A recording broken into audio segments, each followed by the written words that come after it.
Do you want to start, Angela? Oh, yes. Good morning, good afternoon. Welcome, everybody, to this first lecture of the second annual GNHRE-UNEP Summer School on Human Rights and the Environment.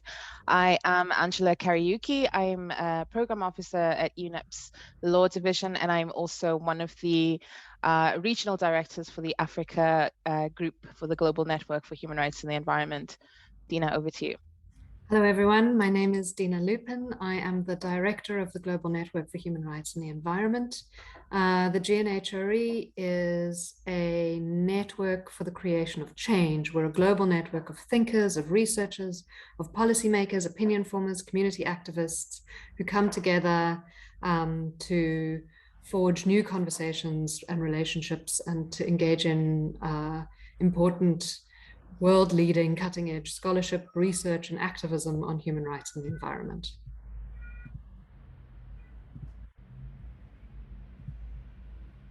We are very excited and pleased to welcome you to our second annual Summer-Winter School, co-organized and co-hosted by the United Nations Environment Programme and the Global Network for Human Rights and the Environment. When we first came up with the idea of creating an online summer-winter school in 2021, we hoped to offer just a couple of classes on critical issues and perspectives in human rights and the environment. And none of us thought that we would successfully convene 14 classes taught by more than 30 scholars, activists, policymakers, UN experts, program leaders, and practitioners from across the globe. We also did not anticipate the many hundreds of participants who registered to participate in this second summer school under the theme Water from Oceans to Taps. And this time, our summer school consists of more than 19 classes, plus a work in progress seminar and a full day dedicated to a school specifically to defenders. We extend our warmest welcome to all of you, and thanks for being here. As Dina said, we couldn't be more delighted or more grateful for the time, the energy, the creativity, and the thought that our extensive faculty has put into creating what we think is going to be a fascinating week of discussion, presentations, and learning. We're also beyond grateful for having a full day dedicated to learning about the work and the contributions of environmental defenders from multiple regions. I think the impacts of the summer-winter school will extend beyond this week. The sessions, as Dina mentioned in the beginning, will be recorded and they'll form the basis of a series of teaching modules that we plan to develop over the next months. As with our inaugural summer-winter school, we've also learned a huge amount in organizing this event, and we hope to continue to build on this incredible start in future years. We're already looking at ways to look at future summer-winter schools that can include accreditation and the participation of those with so much to teach, but also limited access to internet platforms like this one. And we're also hoping to have the opportunity to convene, even if only partially, this summer school in person. So we couldn't be starting this school with a better lecture than the one coming up on the sustainable human right to water and hydropower projects on transboundary rivers. So without further delay, I will hand over to Otto Spijkers. Otto is a professor of international law at Wuhan University's China Institute of Boundary and Ocean Studies, as well as its Research Institute of Environmental Law. And he's also a founding staff member of its International Water Law Academy and the managing editor of the Chinese Journal of Environmental Law. So with that, over to you, Otto. Yes, thank you very much, Angela and Dina. It's of course a great honor and a great privilege to be the one to open this summer school. I mean, that happened sort of accidentally, but I'm still very grateful for this opportunity. Yeah, just to avoid confusion, I'm actually now not in China. I am visiting Lisbon in Portugal for the International Law Association meeting, which is starting today, and that will continue for the whole week. But I am still affiliated with Wuhan University. So I wanted to talk about the sustainable human right to water and hydropower projects, generally dams. But I do wanted to spend some considerable time a bit introducing the theme, since this is the first lecture in the series.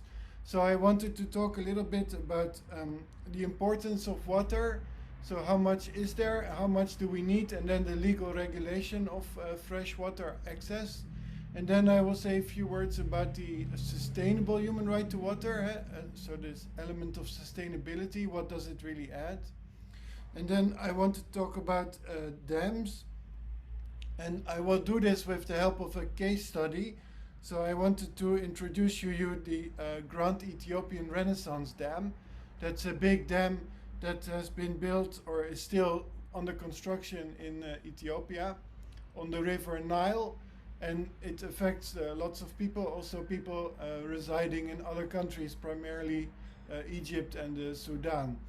So I wanted to use this case study, the Grand Ethiopian Renaissance Dam, as an example of how this human right to water may play into the legal regulation. But I also want to say a bit more about how this regulation is done generally, so that you can place the human right to water in its proper context, because it's of course not only about human right to water. But as a prelude, I just wanted to show you how important water is in many countries' art and culture. And so here you see a very typical painting of art in the Netherlands, a little pond where cows and lovers are benefiting from the water. And here you see a picture of art from Japan, where again water features very prominently. And here lots of pictures from my current hometown, that's Wuhan, China. If you look at Chinese traditional paintings, there's always a big river right in the middle. And it has this kind of soothing quality. So that's what you see in all these paintings. Water calms people down, it relaxes people. So it also has that benefit, except for drinking and cooking and fishing and so on. It also has this soothing, calming quality. Wuhan, for example, is situated right by a big lake. And if you want to relax, you always go sit by the lake. So let me now get to the how much is there and how much do we need issues. So yeah, how much water is there? This is always a big misunderstanding for those not entirely familiar with the topic. So about 98% of the world's water is not drinkable. It's actually salt water, so we find it in the oceans. And only about 3% of our water is fresh water. And of that mere 3%, the great majority we find in the mountains, so in glaciers and permanent snow cover, in frozen shape. And then the biggest percentage of the fluid or the liquid fresh water we find underground. And so almost all our fresh water, which is in liquid shape, is situated underground. So the fresh water that we find in the lakes and in the rivers, because that's what people think about when we talk about fresh water, that's only a tiny fraction of what we are actually talking about when we discuss international water law. And you see this also in the slide that I just show now.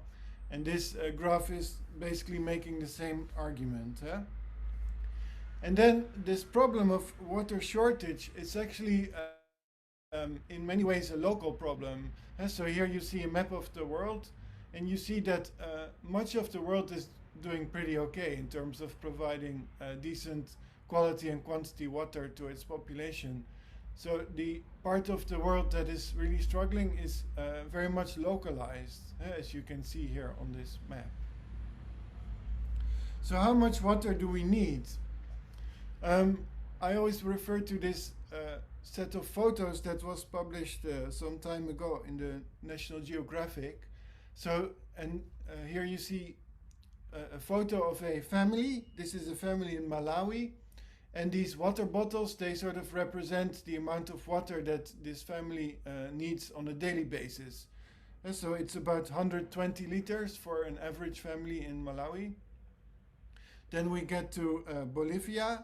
It's about 140 liters, so it's almost the same. Then we get to a family in New York, and they use almost 1,000 liters a day. And so you see the difference is quite remarkable. And this is actually an environmentally concerned family. So the guy you see on the photo, he actually works for an environmental NGO. But still, the difference is quite remarkable. So if we look at the legal framework that is relevant to water issues, then the key concept is water security. That is featured everywhere. That's sort of the basic of the framework. So the United Nations has defined water security, and I quote, as the capacity of a population to safeguard sustainable access to adequate quantities of and acceptable quality water for sustaining livelihoods, human well-being, and socio-economic development, for ensuring protection against waterborne pollution and water-related disasters, and for preserving ecosystems in a climate of peace and political stability. End of quote. And so water security is not just about providing individuals with enough quality and quantity water, but it's also about protecting populations from floods and other water-related disasters. And so water security has these two different elements to it. And of course, this is relevant also when we talk about dams. And of course, water security is also about protection of freshwater ecosystems. And so it's also about the security of the ecosystem itself. So here you see the different elements of water security. But basically, this is a sort of graph that follows from the definition that I just quoted. So the realization of water security for all, it requires lots of things. It requires access of individuals to water, sufficient water to meet socio-economic needs, prevention of pollution, preservation of freshwater ecosystems, and protection from floods. And all these different elements of water security, they actually have their own international legal framework attached to them. So access of individuals to water, that is secured under international human rights law, but sufficient water to meet socio-economic needs of peoples, that's more related to the people's right to self-determination. And prevention of water pollution is more an issue of international environmental law. Same with preservation of freshwater ecosystems. And protection from floods, that is more related to international disaster law, which is another field of international law that is slowly developing. So what role does international law play in securing water security? What can you say about this in a general sense? Well, I think that international law, it defines and identifies the legal rights and obligations regarding the use of water. It provides tools for ensuring the continuous integrity of the regime, including dispute prevention and settlement mechanisms. So all these legal frameworks I mentioned, they all have their own dispute settlement mechanism. I will say more about the human rights mechanism in a minute, but all the others also have their own mechanisms. And international law is also capable of taking into account modifications of the way people think about water, but also of the facts on the ground. And so these regimes, they can constantly change and perfect themselves.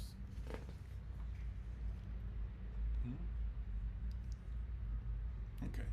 So the three main challenges to water security, they are pretty obvious. That is too little water, so think of droughts and desertification, dirty water, water pollution, and too much water, which leads to floods and other kinds of disasters.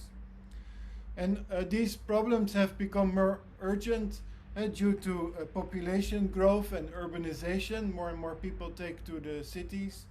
Economic development, if people get a higher standard of living, they also need more water.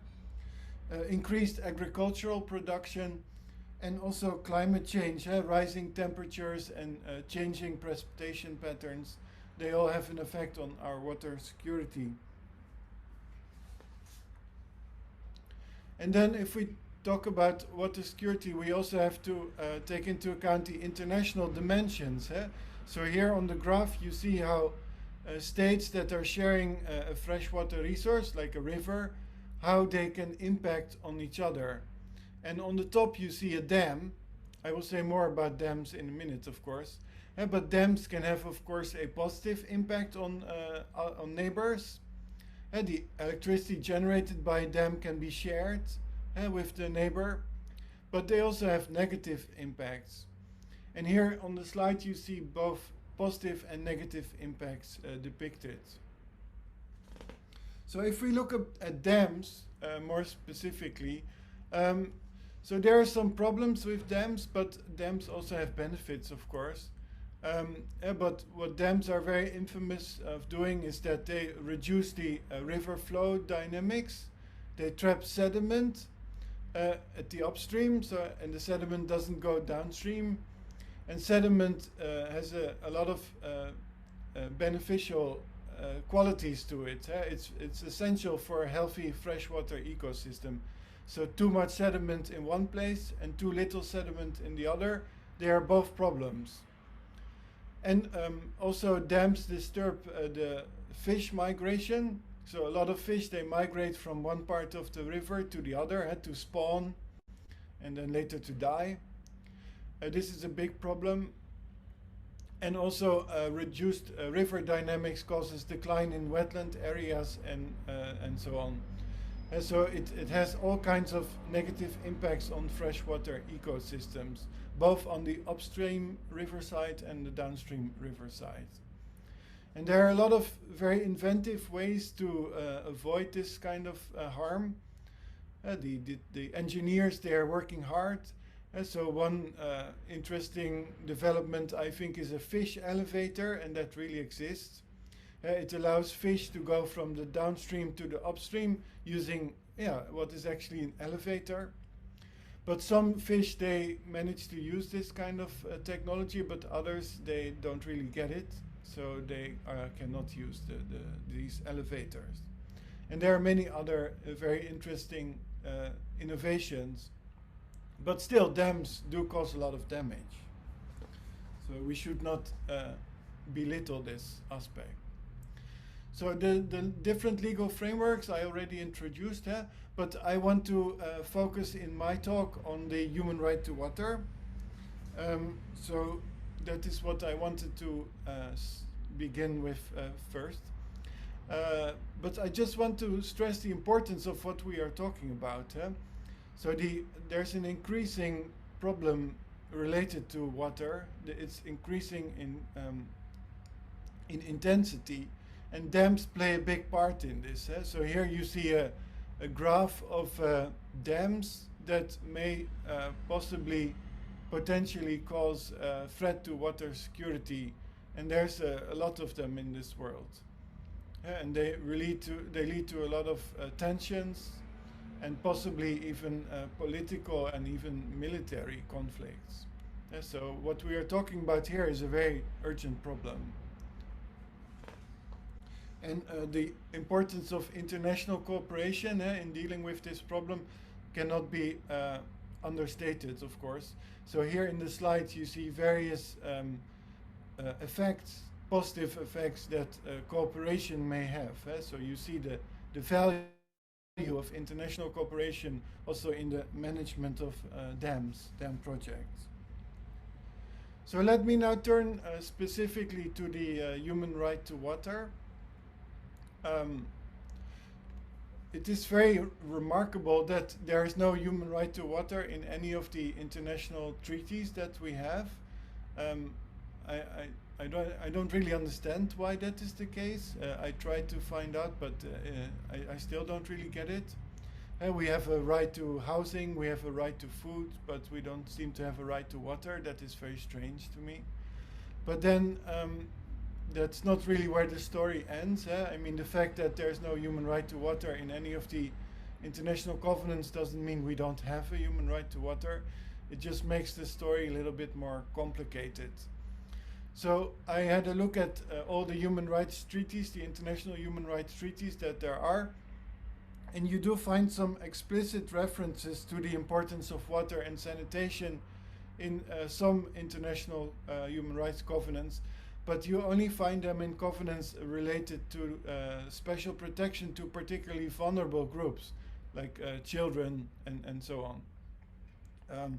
So in Article 15 of the Convention on the Elimination of All Forms of Discrimination against Women, you find an article that says that states, and I quote now, that states parties shall take all appropriate measures to eliminate discrimination against women in rural areas in order to ensure, on the basis of equality of men and women, that they participate in and benefit from rural development, and in particular, all states shall ensure to such women the right to enjoy adequate living conditions, particularly in relation to housing, sanitation, electricity, and water supply. So this provision relates especially to women in rural areas, and it's about their right to enjoy an adequate standard of living. And in that context, the importance of adequate water supply is mentioned. And then you have the Convention on the Rights of the Child, Article 24. I quote again, states parties recognize the right of the child to enjoy the highest sustainable standard of health and facilities for the treatment of illness. States parties shall pursue full implementation of this right and shall take the following measures, i.e. to combat disease and malnutrition, including within the framework of primary health care through inter alia the application of readily available technology and through the provision of adequate nutritious food and clean drinking water. End of quote. So here the reference to clean drinking water is linked to the right of the child to health, the right to health. So not the right to an adequate standard of living, which was the case in the Convention Against Discrimination of Women, but here it is linked to the right to health.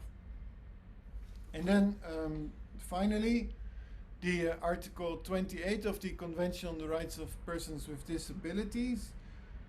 It says that, and I quote again, states parties recognize the right of persons with disabilities to social protection and to the enjoyment of that right without discrimination on the basis of disability, and shall take appropriate steps to safeguard and promote the realization of this right, including measures, and now it comes, to ensure equal access by persons with disabilities to clean water services. So here it is more linked to adequate treatment, not to right of an adequate standard of living or right to health, but more to the right of adequate equal treatment. It is linked to the adequate standard of living, but the focus is more on equal treatment between people with and people without disabilities. Okay, but then you get to this kind of strange situation where references to water are excluded to women, children, and people with disabilities. But of course that doesn't mean that only these categories of people have a human right to water. So there is an implicit reference to the importance of water and sanitation in the International Covenant on Economic, Social and Cultural Rights. And that, of course, is a covenant that applies to all, both men and women, both children, the elderly, and everything in between. So Article 11 of that covenant, it states that the states party to the present covenant recognize the right of everyone to an adequate standard of living, including adequate food, clothing and housing, and to the continuous improvement of living conditions. So it's kind of remarkable that food, clothing and housing are mentioned, but water is not. And I tried to figure out why, but I didn't really manage. So the travaux préparatoires, they don't really give us any reason why water was excluded from the list, and why housing and food, for example, and even clothing is included. And I would say that access to water is a lot more important than access to clothes, the clothes that you wear. Because if you don't drink water, you die. And if you don't have clothes, well, it would be a bit awkward in certain situations, but you're not going to die. So the committee that monitors compliance with this treaty. They actually issued a general comment, which is very famous, in 2002, in which they recognized that the human right to health can be derived from the right to an adequate standard of living, and also to the right to life. And the argument is very simple, that if you don't have enough water of sufficient quality and quantity, you're basically going to die. So it's a direct threat to your right to life. And also you will not be able to secure for yourself an adequate standard of living. And this view of the Human Rights Committee, no, sorry, it's the Committee on Economic, Social and Cultural Rights, this view has been embraced by the UN General Assembly and the UN Human Rights Council consistently on various occasions. So this human right to water, it has very different elements to it, or aspects to it. It's about availability, so sufficient quantity of water must be available. But it's also about accessibility, so people should be able to access these freshwater reserves without disproportionate efforts being needed. And water must also be affordable to all individuals. Of course, that doesn't mean that water should be provided for free. I always find it very strange when people assume that because the human right to water is a human right, that water should be provided for free. I mean, we also have a human right to food, but nobody's arguing that everybody should get food for free. Or there's a human right to clothing, apparently. Nobody's suggesting that we all should get free clothes. And so, of course, the water, it's okay that we have to pay for it. That's perfectly okay. But it should be affordable to everybody, and not just to the rich in this world. And of course, the water should be of sufficient quality, so not polluted. And there's also some more, there's also this rest category of elements that should be taken into account. So the cultural relevance of water to especially minority groups and indigenous people should be taken into account. Also, in many religions, water plays a particularly important role. So that is also part of this human right to water. So when water is provided to the people, these kind of cultural, religious aspects should be considered and respected. But it's very hard to say what this means in general terms, because that really depends on the context. So this human right to water is also mentioned in general international law, so beyond human rights law, in the UN Watercourses Convention, which possibly provides the framework for international water law. We find in Article 10, which is on the satisfaction of vital human needs. And basically Article 10 says that if we want to figure out what would be the best use of a shared watercourse, what would be the equitable and reasonable utilization of this watercourse, then the most crucial element is that we always must be able to satisfy the immediate human needs of the population. And that is very much about human right to water, of course. Now about sustainability. So what does it mean to speak of a sustainable human right to water? Well, sustainability, that's a reference to the concept of sustainability. So that means using the resource in such a way that the future generation can also satisfy its need once they come into existence. So sustainable human right to water, or human right to sustainable use of the water, maybe that's more correct phrase. This takes into account that there will in the future be people, and those people once born will also have a human right to water. And we also have to, we already have to take this into account when using the water now. And so we have to make sure that they too can enjoy their human right to water. And in the Sustainable Development Goals, a lot of attention is paid to this sustainable aspect of providing people with sufficient quality and quantity access to water. So the most important of the SDGs is SDG 6, which is about clean water and sanitation. And this basically gives us some targets and indicators of progress that relate very clearly to the sustainable human right to water. Most important is target number 1, which says that by 2030, and note that is already very soon, that's in 8 years, universal and equitable access to safe and affordable drinking water must be achieved for all. And for all means 100% of the population. And so basically everybody in this world, every single person, should in 8 years be provided with sufficient quality and quantity water. So you might wonder where we are now, and we are now at about 71, 72%. That's not bad, but the problem is very local. So some parts of the world are seriously lagging behind. And also what is notable is that this 71%, we already achieved it in 2015. And we are still at 71%, more or less.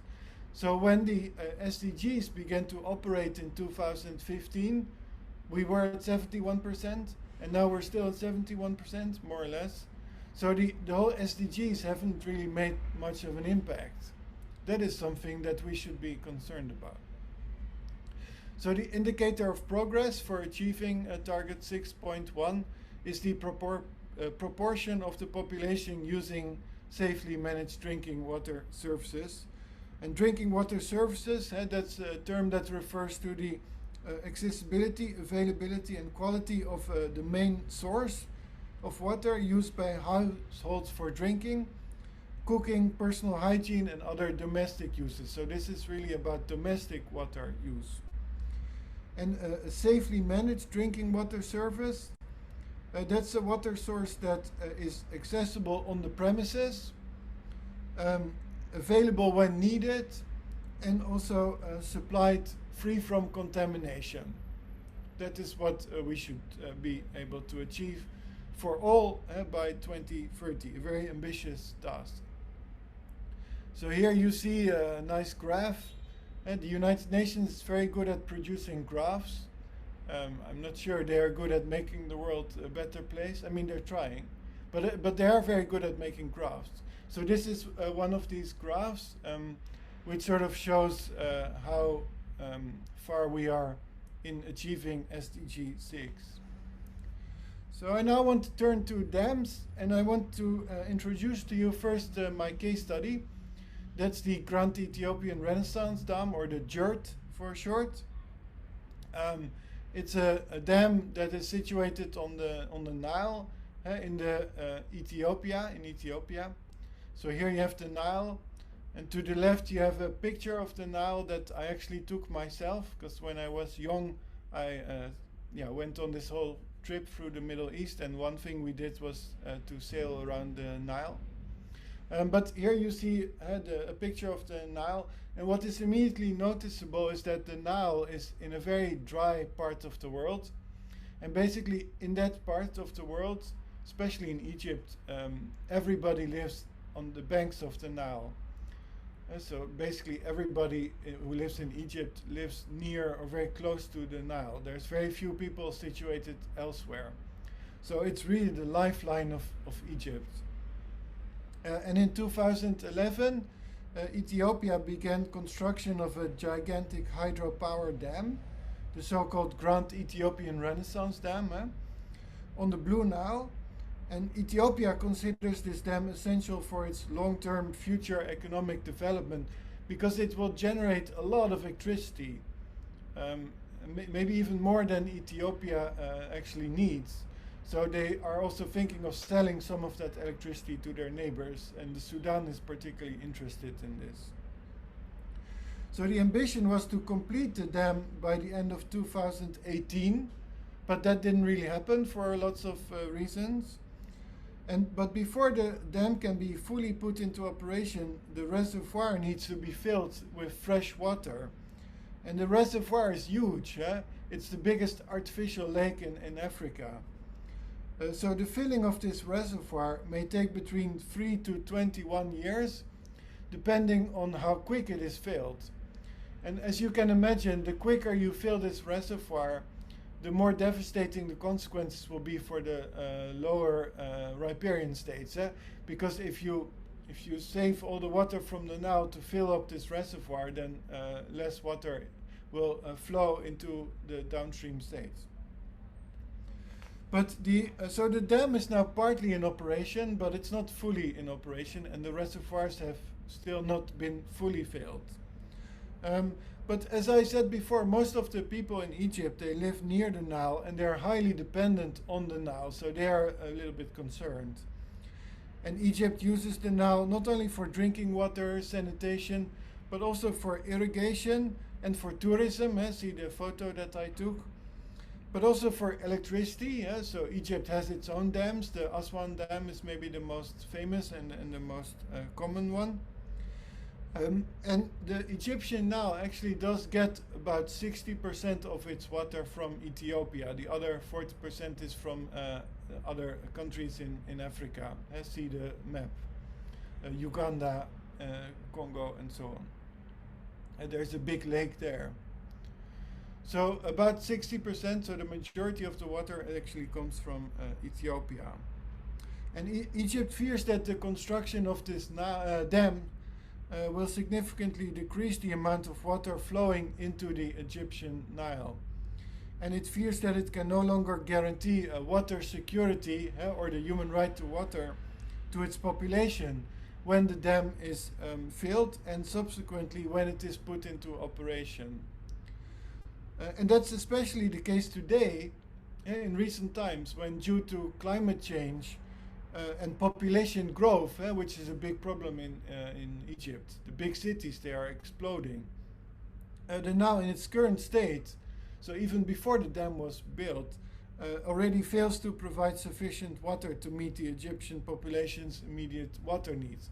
So Egypt is really concerned that after this construction is finished and during the filling of the reservoirs, that Egypt will be in breach of the human right to water, but that this is not really due to its own lack of action, but rather due to the extraterritorial effects of the construction of the dam in Ethiopia. So of course Ethiopia does not agree with this assessment. So Ethiopia believes the dam will not significantly alter the flow of the water in the Nile, at least not after the reservoir has been completely filled. And actually, the slower the reservoirs are filled, the less drastic the decrease in the flow of the Nile will be. So that is why Ethiopia is constantly suggesting not to do this too fast, not to have a considerable impact on Egypt. And also Ethiopia of course stresses that the dam has positive effects. So it will provide energy to a lot of people in Ethiopia, but also maybe in Egypt or in Sudan. So it also has positive extraterritorial effects. So these are some general facts about the Nile. So Ethiopia provides most of the water, and Egypt and Sudan being lower riparians, of course, they provide nothing, but that's not really their fault.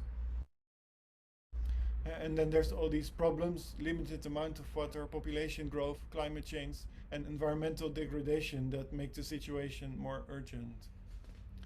And here I'm just showing you some pictures of a point that I was making earlier. So on the on the left you see the way Egypt looks from the sky. And so you see that it's mostly desert, and then there's the Nile in the middle. And you see the immediate consequence of this on the picture to the right, which is about population density. So you see that in Egypt, basically nobody lives in Egypt except on the banks of the Nile, and there Egypt is very densely populated. And so if you just look at population statistics, you can actually see the flow of the Nile just by looking at where the people live. So this dispute between Egypt and Ethiopia, but also Sudan is involved, and South Sudan. But the most outspoken are Egypt and Ethiopia. This conflict is, has to be solved on the basis of principles of international water law. And then the most important are the principle of equitable and reasonable utilization and the no harm rule. So those are principles that apply between states. And the problem is that if the dispute is framed entirely in this language, interstate language, then the rights of the population, they risk to get snowed under. So in this dispute between Egypt and Ethiopia, there is very little reference to human rights.